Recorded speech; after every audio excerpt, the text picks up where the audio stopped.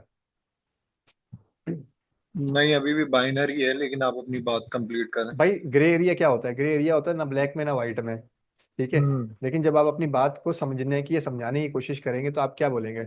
आप ये बोलेंगे ना कि देखिए जी, अगर कोई शख्स जो है वो कहीं मिसाल के तौर पे अपनी राय एड ऑन कर देता है किसी चीज में टेक्स्ट के साथ, सही है, तो देखिए इसमें कोई मेरे नजदीक ये कोई गलत बात नहीं है, ठीक है ना।